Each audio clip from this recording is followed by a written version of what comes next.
What is up, 7 Days to Die fans? It's your boy John McGarrett's back with another episode of the beginner coaching series. I don't remember off the top of my head what episode this is, either 8 or 9 or something like that. We're progressing really well. I think we're doing really good. I think this episode is going to bring a lot of good tips. We're getting closer and closer to Horde Night, so hopefully I can keep this entertaining, keep this good vibe, and just keep this like a good experience for everybody, and hopefully teach you a few things about 7 Days to Die, make your beginner experience a little bit more interesting. The best way to consume this type of content, I feel like, would be passively, like you're laying down, watch it as you're going to sleep or something like that, or while your chores are going on, whatever, and then you can pick some tips up while I kind of chat about it, or you can just you can phase in and out of watching the content. That's kind of the way I like to watch 7 days content. So I just think that's a good way to go about it. But enough rambling on. Stay till the end. I don't know. Do whatever you got to do, I guess. But I'm just here to try to serve you.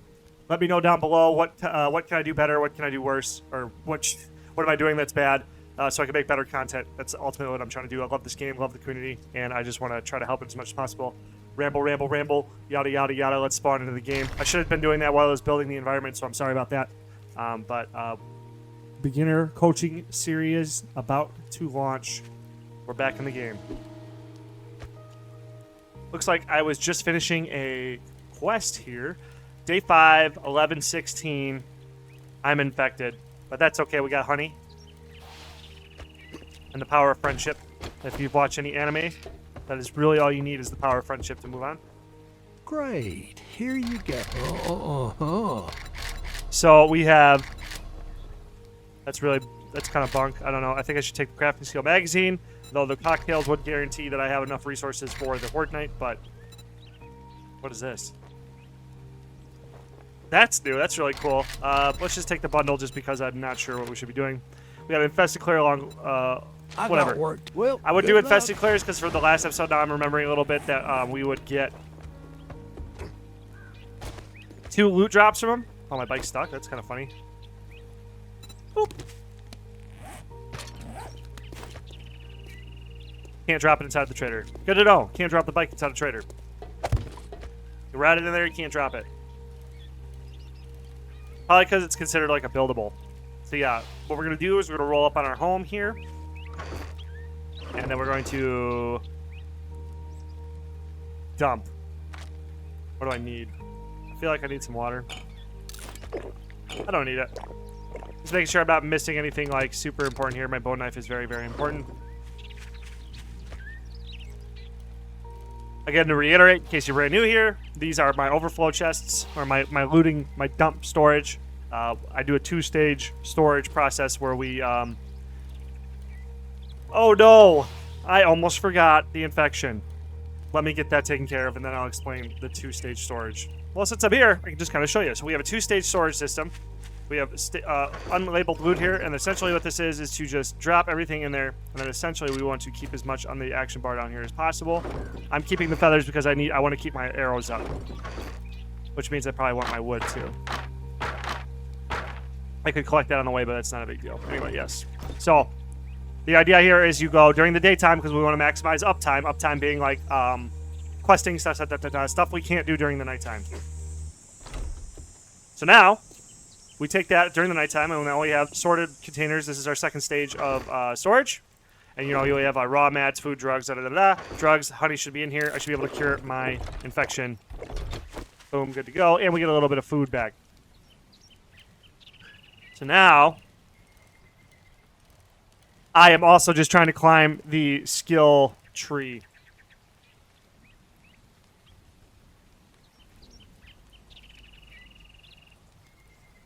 Sorry, my music cut off here. But yeah. I'm just trying to climb the quest trees because we seem to be getting a high volume of loot. Quest rewards seem to be stacking really well. And in a solo playthrough, this might be your best bet for how to get ready for the Horde Night as fast as possible. So that we have... So, the idea here, it feels like we're kind of cheesing, and I understand that. And we kind of are. We kind of are cheesing the game by exploiting the best resource gathering methods. Though it's not sexy, it's not necessarily fun. You're not really exploring the game. But if you're following my playthrough here, we're essentially just banking the ability to do what we want later down the line. You've heard this is probably called deferring gratification, essentially. So that is what we're attempting to do. That's kind of weird. That's funny. Maybe that's like... Right. That makes sense. Anyway. Ooh, yucca. Oh, we have to break it. That reminds me, I gotta build a stone axe again because that hammer is okay, but it's not the greatest. But yeah, so... Essentially, we are doing a quest rush build. Newbie survival build. Like if you look at my... And I say not to do this a lot. Don't open up the menus during the daytime because it's time you're not running. But I just want to, just for the sake of the viewer, this rush, we're going to rush for parkour master. You can stop this build at stuntman because to save points because you're just almost as unkillable with stuntman. Do you see how I just jumped on that roof and how you can very much so avoid interactions with zombies with very little effort?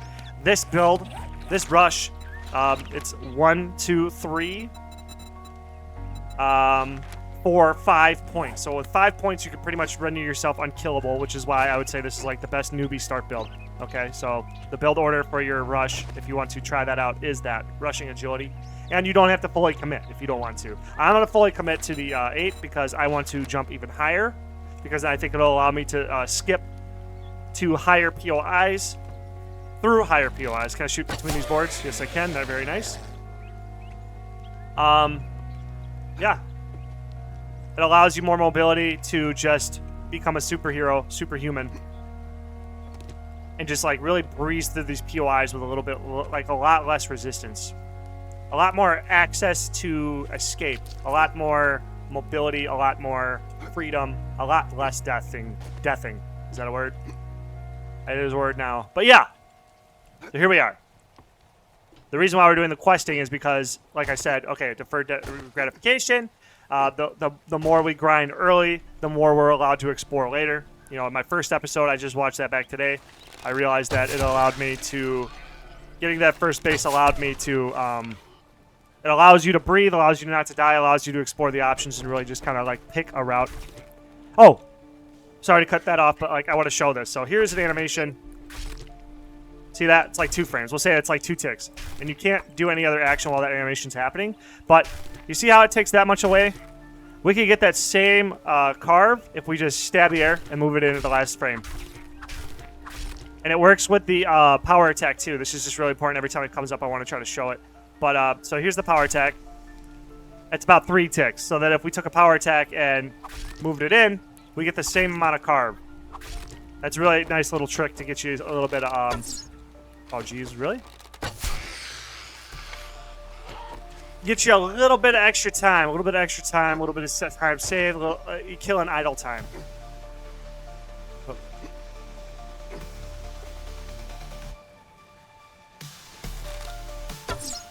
As you can see, we have better angles, better vantage points on zombies that are in the POI with our agility rush. And it's working, I feel, really nicely. This song's really getting upbeat, huh? What I'm doing here is like what you would call, I would call a skip. Oh, still not dead, huh? Sorry, buddy. So we'll call this switch shooting. I was calling it reload shooting in another video because of another game I used to play, Guns the Duel. And in that game, you would animation cancel by performing a reload after you shot a shotgun. So that the animation cancel after the... You cannot shoot your shotgun again based on the animation, but if you were able to cancel the animation, you could fire another shotgun in another slot in the same frame. So the faster you could reload, the milliseconds... There was no delay on a reload, so the faster you could reload, the faster you could switch your shotgun and then pretty much turn it into automatic fire or semi-automatic fire. I think I said a lot of things. I didn't finish really anything I was talking about, so I'm sorry if I didn't. Leave me a comment down below if I did. If there's any questions. If you have any questions. If you don't care about it, don't even... Who cares, right? I think this collapses if I try to go on it. Or does this collapse out here? Hello, buddy. You're in my territory. Nice hit. Not dead, though. But you're looking to see if you kill a zombie or not with a shot. You'll hear that little hit marker. But you'll just kind of peek for those XP drops. Whatever, I don't care.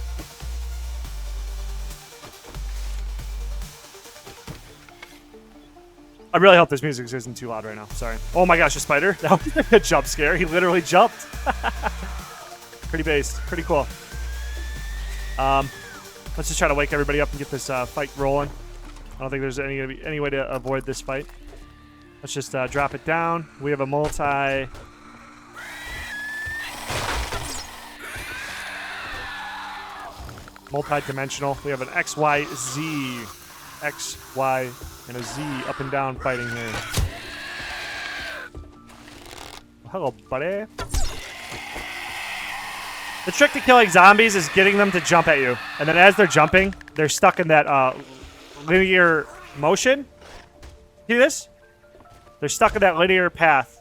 So you wait for them to jump, and then you have an opportunity to attack. You never stand still for them. You just want to keep strafing.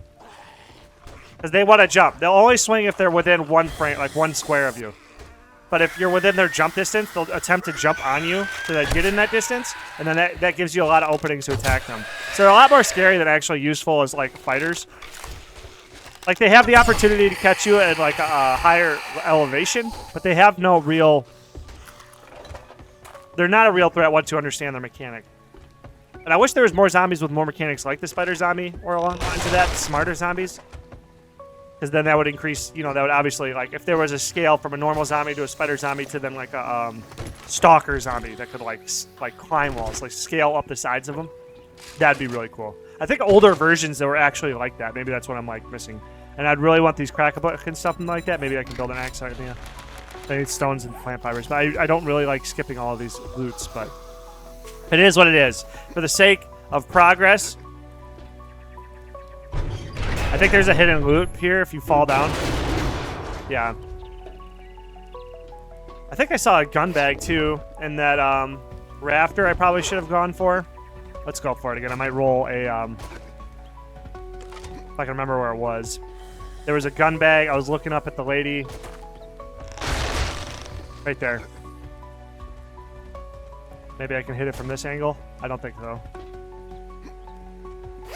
You don't have to be fancy with your jumps like this, like I am. You could just, like, throw blocks down and then jump, make the jumps easier for you. I just like doing this because it just, I don't know, it feels more immersive. I don't like to nerd tower. Nerd tower is where you jump on a block and then build yourself up to get away from zombies. I don't like to do that unless I absolutely have to.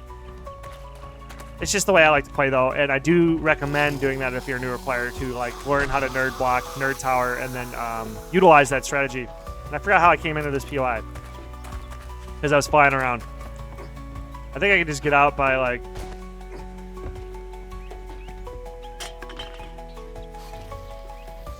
Ooh, a purse. So that's a window, though. Oh, cool, a pistol. All right! Also, you get this little... Oh, I don't know how to explain this. There's so many things happening right now. I'm trying to tell you all at the same time, but, like, my brain's, like, making the thoughts and making the thoughts go away as they come in. But there's this, maybe I can repeat this. Maybe this is going to be kind of important here. Let me just see how much time we're in the video. Okay, so we're at 13 minutes. Still got about 17 minutes. So if you, how do I do this? So you generate momentum when you jump with parkour. It adds a little bit of an effect here. So then, like, maybe I can show you here. You can kind of jump into a roof and then change your direction. So it's like kind of a jump strafe. Instead of strafing, say like you're doing this and you wanted to jump. Oh, you can't jump while you're targeting. But yeah, still like that. You can kind of like influence the direction you're going with a jump. Sometimes the angles will pop up to you. I don't do it very much. I just notice that it is a mechanic, and maybe it can be like expanded upon. Like if you get, you know, boom. I don't know. You could generate momentum, weird momentums, and it's just a mechanic that I'm aware of, but I'm not sure how to utilize. And I just wanted to point it out for you guys. But yeah, parkour OP, and I fucking. Where did I even come in? Oh, right here. Right here. Cool, cool, cool. All right, so we're out. We're in the field. Is there any more boars in this POI?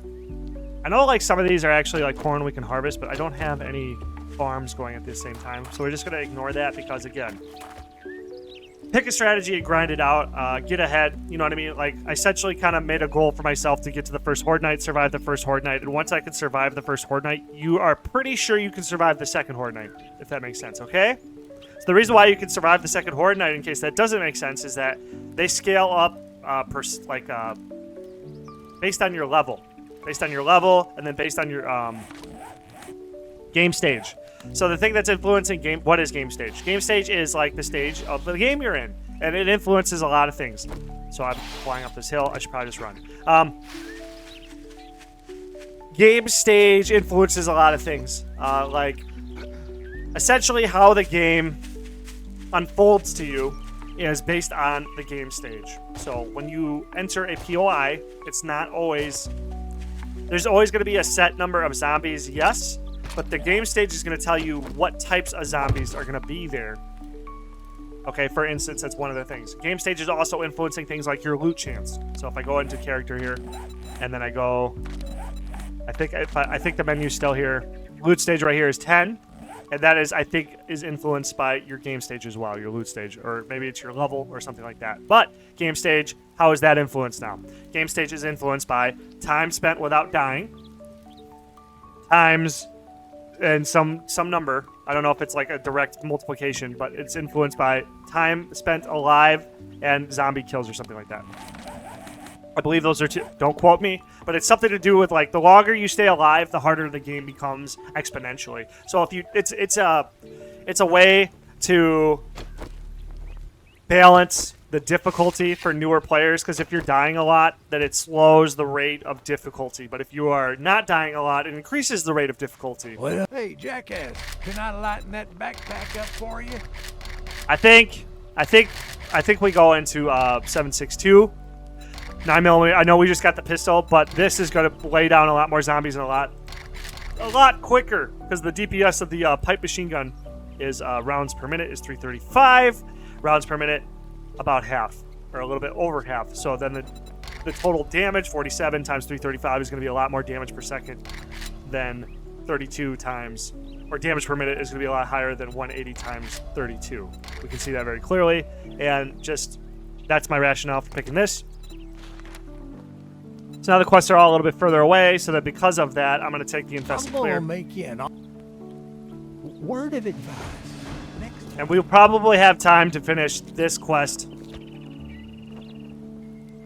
but that will probably be it because it is triple the distance away. So this is, again, the reason why we have the loot dump is because, well, this stop, I'm going to make sure that my health and my hunger and my water is taken care of. So we're going to dump all that. And I think we should take the pistol with us. I think that should become a primary arm. Sidearm now. And now we have a lot of that ammo, but now we have 12 of this, and we need to drink a little bit more, I believe, to keep ourselves up. And then we are going to go find some food in the food container real quick, because I don't really want to sort this. But we are also going to take with us pistol ammo. And that also segues us perfectly into our build. So now I don't want to lose... This is a conservation technique on top of a...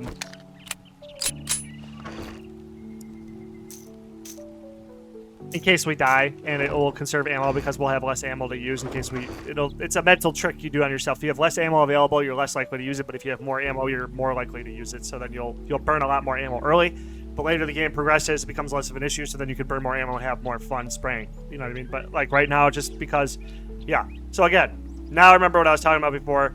The reason why we are doing what we're doing, we'll just take some eggs and eat them on the run. And we are just, we are, can't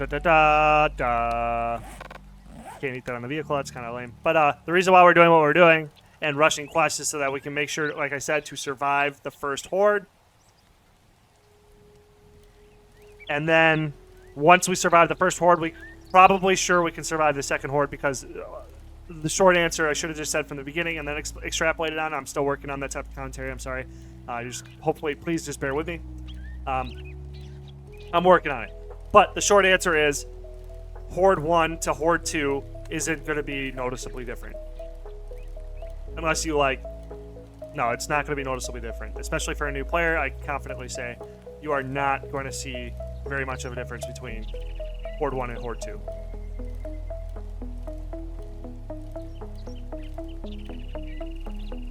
Man, this vibe, yeah. I had a buddy tell me that the vibe in my last video with biking and then the LoFi is really nice, so maybe I'll just kind of be quiet, and if you don't want to see this dead time, just skip ahead, I guess.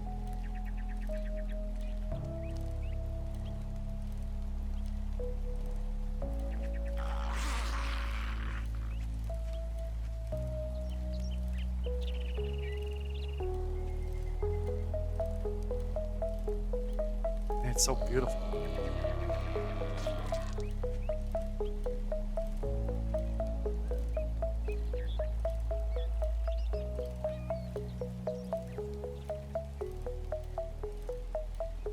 Wow.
All right, so we're coming up to the POI.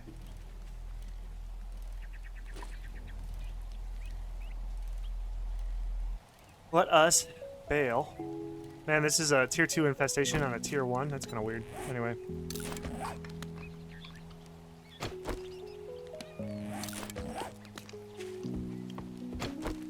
Coming up on the infestation, I guess. Tier 2 infestation. Oh man, that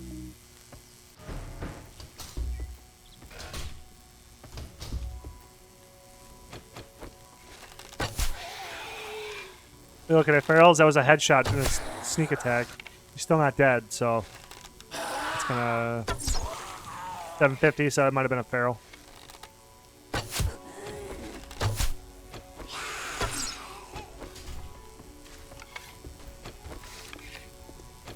Right, I was talking about reload shooting, but I'm talking about switch shooting now. I'm gonna call this switch shooting. Because it is just that.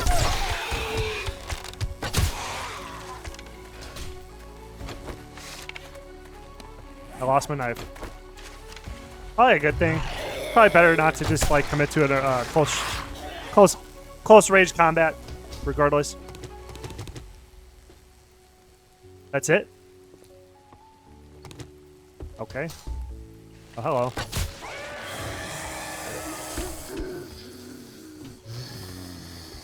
I want to loot that now, but I don't want to interrupt my flow of fighting here. Oh, hello. Thank you for glitching into the door.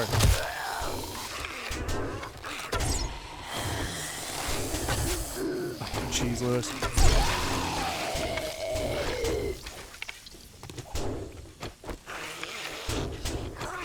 So we got 2 hitters right there. Whoop, shot it right in between them both.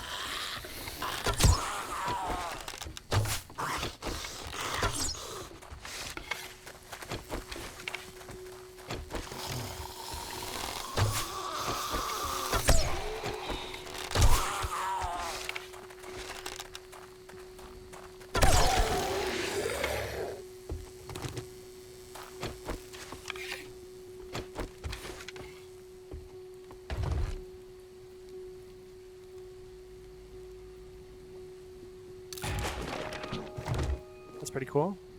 I keep forgetting to make that axe. Let's commit to doing that right now after I loot this. Very cool, very cool.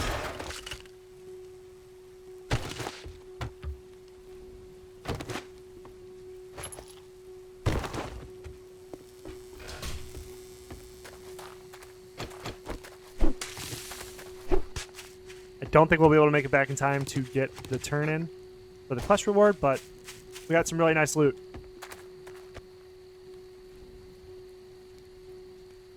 Just in time for our nice bike ride home. Alright, so let's just discuss what really happened in this episode. A lot of the same thing, but we're on day 5. We have a lot of loot flow. 7 Days to Die used to be a lot more of a gathering crafting game, but the Fun Pimps decided to really in my opinion, they seem to really double down on the looting strategy. Even a bad looting strategy is probably going to outperform a, I think, what was this? I saw this one Reddit post where Redditor was talking about how the base mom, they called it base mom.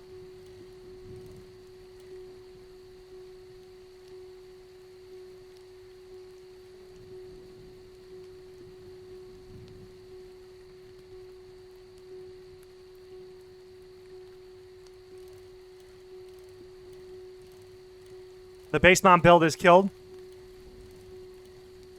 because the looting is pretty bad now.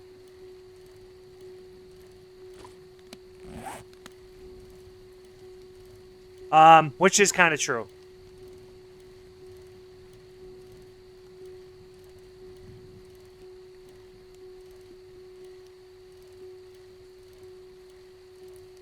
Sorry, I lost my train of thought right there.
Well, that's pretty newbie.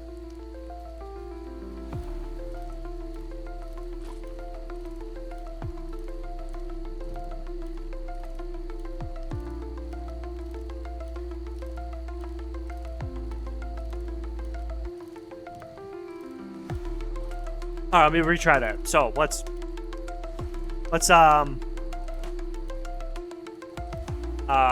try to recap what I was saying here. We got a lot of loot.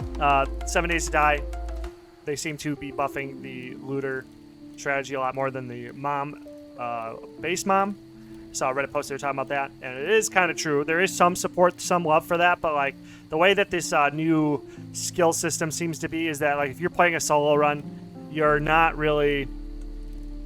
They're still, even if you want to be a gatherer, they're pushing you to go into the cities. They're pushing you to go get magazines, and whether you like that or not, that is what they're doing. And I have mixed feelings about it because in one way, like in one hand, you could argue that like for you to progress to learn new technology, you would have to go get education to go do that. Like, and it would take you a very long time for you to progress to say like to stone. You don't just magically learn how to make metal by digging it up. I don't know. You know what I mean? Like, there's a progression to it, and like in a situation like 7 Days to Die, you could argue that you need It would make more sense for a random survivor to be able to learn how to do stuff by finding magazines and stuff like that. But Is there still. some? Well, look here, boys. We got ourselves a real-life hero, and now he wants to be paid. That being said, let's just grab it again. And that is going to be it for us for today. So let's just quickly, it's at 30 minutes. Let's just do a quick breakdown of my inventory. So today we got a lot of really good loot.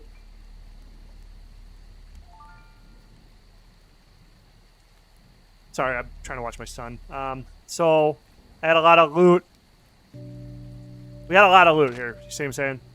We got a lot of resources. A lot of different types of resources, too, from our loot runs. We come in here. We have a lot of drugs. We have some first aid bandages, first aid kits, some steroids. That'll give us some run speed. It'll kill Thank God it's almost closing time. I've had enough bullshit for one day.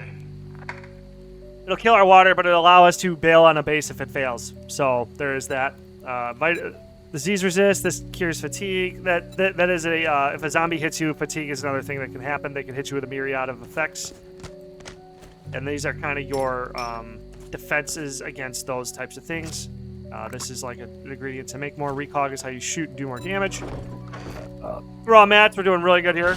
We got random supplies, which random supplies builds up to become decent picks. We have a lot of cash. We have 4,300 plus another 1,000. So now we should be in a position where we're able to buy better things. We have a decent amount of leather, okay amount of duct tape, glue, whatever. If I start opening up, once we break through the first horde night and stop like capitalizing on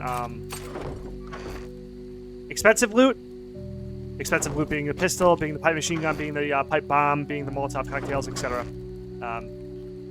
These types of weapons, this is what's going to win us our first horde night. Not these little melee weapons, this not so much, but like this, we need this ammo.